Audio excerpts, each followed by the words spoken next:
All right, we're up nice and early to talk about the Vancouver Canucks here, because I know everybody's going out there saying, Lego, you made 18 videos yesterday. And the biggest chunk of Vancouver Canucks related news you did not even talk about on the channel. What is this? You're finally coming back to us with gameplay here, with produced audio commentary that actually sounds okay. What gives here? What's the situation? And I was thinking yesterday, the Canucks made a lot of moves. And I think it wouldn't have been appropriate nor all too, fundamentally efficient to go out there and make a video for every small piece. So I just kind of let it stockpile, It's like one for all. It piles up and eventually it all comes out in one big blow. That's what I wanted to do here, because the Vancouver Canucks yesterday, for day one of free agency, were the busiest team by far. This is a list posted by Cap Friendly onto Twitter yesterday about all the teams in the NHL and how many contracts each team made. You can see at the bottom, the Islanders, the Blues, 0-0. Colorado, they signed 1 contract. Going up the list, Calgary, Dallas, LA, 5 each. Nashville, Toronto, Columbus, 7. Philly had 8, so they were on top as well. Boston with 9 contract signings. The Vancouver Canucks had 15. And if you go over to Thomas Drance, you can see what they did not only just yesterday, but the day before yesterday as well.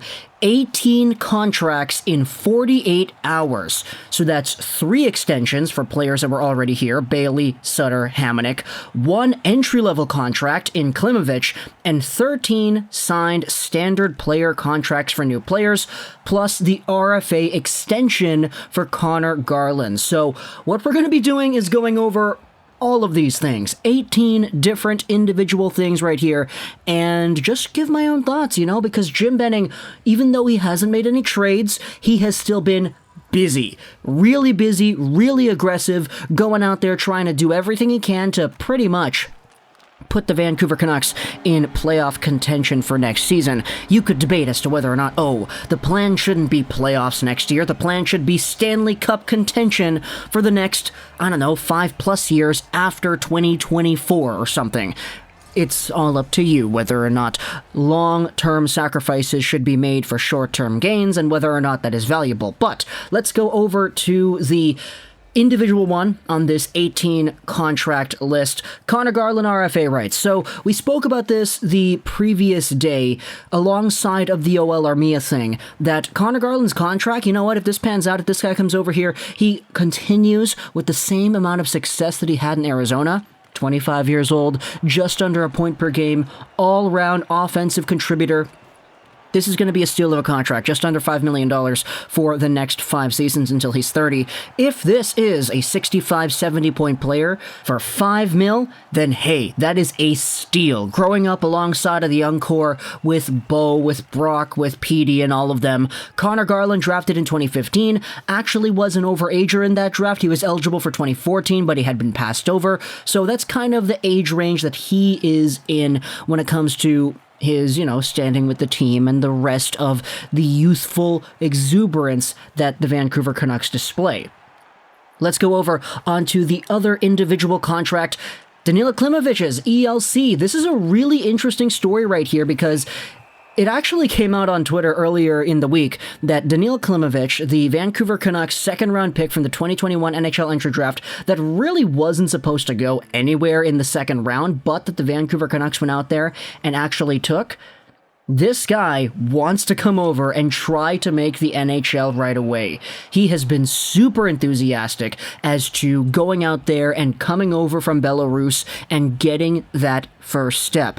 And you know what? I absolutely love the work ethic here. There were some comments that he made saying that he is excited about signing with the Canucks. He's 100% ready to come over to training camp in the fall, and he's coming to compete for a gosh darn roster spot. This guy was playing in the Belarusian 3rd Division last year, and he's going to try for the NHL. Now, I'm not going to say that he's going to go out there and he's going to make the team, but just the willingness to go out there and say, yeah, I want to try to do it, I've been working hard my whole life. I'm going to go out there, I'm going to try to do it. That's fantastic to me.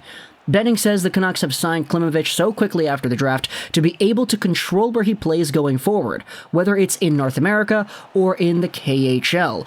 Because he's from Belarus, he doesn't play in the CHL or whatever, he actually has the option to go to Abbey, I believe. So it's going to be really interesting to see if he comes over to the Vancouver environment, sticks around here, and does the thing. Eventually, though, moving away from the other contracts, I mean, we only spoke about 2 of them. We had 18 in total to talk about. We're halfway through this video here. The 3 extensions, Bailey, Sutter, Hamonic. Hamonic, 2 years, $3 million a year. That's a lot. I think that's a pretty big overpayment. But I mean, with the Vancouver Canucks in the way that they're trending down, you have Travis Hamonic on the right side alongside of Schmidt and Tucker Poolman.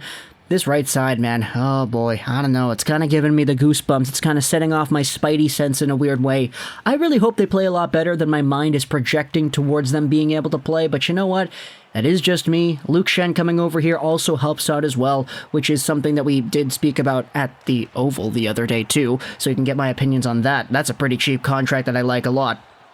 Justin Bailey coming back here, pretty good depth piece, don't really have too much to say about this one. I've liked his development, he's a fast guy, big guy, nice shot. Brandon Sutter on a $1 million-ish contract for 1 year, fan-freaking-tastic. We already spoke about that in the previous video as well. Now, moving on to the rest of the contracts the team had signed. If you remove the Luke Schenn contract, because we already spoke about that in the previous video, there are 12 standard player contracts for the Vancouver Canucks brand new players. Get rid of the big names, so no Halak, no Tucker Poolman, we already spoke about those names already. That's 10 extra names right here. And conveniently, the final 10 names are actually highlighted in some Vancouver Canucks articles. This was published yesterday. Canucks signed Dowling, Hunt, and Keeper to one-way deals, and then they also signed Kyle Burrows, Phil DiGiuseppe, Sheldon Dries, Nick Petan, Sheldon Rempal, John Stevens, and Devontae Stevens to two-way contracts. So let's go over the one-way guys here first. I'm just going to read off of this article here because 10 names to go through in about 4 minutes, that's a lot. Justin Dowling has agreed to terms with a 2-year contract with an AAV of $750,000. The Vancouver Canucks have signed him. He's 30. He played in 27 games last season for the Dallas Stars, recording 5 points. 5'10", 180 pounds. He's a forward. He went over to the Stanley Cup Finals in the bubble with the Dallas Stars, and he actually played in the finals a little bit too. He's an undrafted free agent, signed with Dallas back in 2014. He's had a boatload of AHL experience, so if he goes over to Abbotsford, he's going to be really nice, a really good pickup over there, an NHL borderline caliber guy playing in Abbey with the new team. Brad Hunt, nice defenseman option over here, coming over from the Minnesota Wild organization. He's from Maple Ridge, so it's going to be really cool to see him suiting up in Abbotsford or in Vancouver. He's 5'9", 177 pounds. He's played in a boatload of AHL games too. Brady Keeper's coming over here, formerly of the Florida Panthers system. He's from Manitoba, and he's going out there as the first player from the Pickachicamac Cree Nation to play an NHL game, which is pretty cool. Undrafted free agent as well. He made his organizational debut with the Florida Panthers against the Ottawa Senators. Last season, he played for the Syracuse Crunch. 3 points, 11 games played. He'll mostly be another one of these depth guys that maybe fills into a roster spot once in a while and who suits up mostly with the Abbey Comets alongside of Dowling and Hunt. And then we go over to the 7 other names on two-way contracts. The biggest one here, name-wise, is Nick Petan. He's a former Toronto Maple Leaf. We all kind of know the story here with Petan. Winnipeg, Toronto, going all over the place. He's an interesting pickup. Phil DiGiuseppe honestly could be seen as NHL caliber talent right there, because with the Carolina Hurricanes, I thought it was a pretty good bottom 6 forward. Kyle Burrows, Sheldon Dries coming over here from the Colorado Avalanche system over here. Burrows coming over, he's 26 years old. He's from Vancouver initially, so it's going to be awesome to see him coming over here. He's got a boatload of AHL experience too. Sheldon Dries has played with the Colorado Avalanche a whole bunch. He's 5'9", 180 pounds. Good two-way shutdown ability right there. Sheldon Rempal is a really interesting one, because I remember when this guy was absolutely tearing up the BCHL all those years ago, and eventually, now, a few years later, he's 25 years old. He's coming off a year with the AHL Chicago Wolves, and he was a pretty interesting profile. Held off the score sheet in 3 games with the Hurricanes and produced 14 points in 25 games in the AHL. He also played with the LA Kings as well as the Hurricanes, so it's going to be cool to see him coming over here.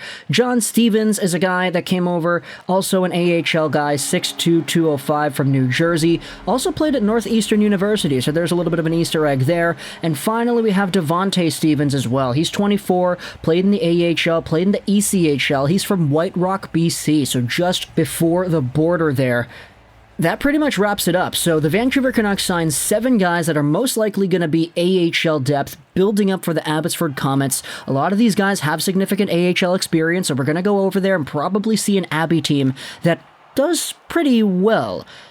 Aside from that, though, it was the remaining 8 contracts, the ELC for Klimovich, the RFA rights for Garland, the 3 extensions for Bailey, Sutter, and Hamonic, as well as the final 3 contracts given out to Tucker Poolman, Jaroslav Halak, and Luke Schenn. There's our little recap of Jim Benning's extremely aggressive first day of free agency, or at least if you want to talk about the previous few days, first days leading up to free agency and the first day of free agency. Talk to me in the comments what you think. I hope you enjoyed this video. And bye.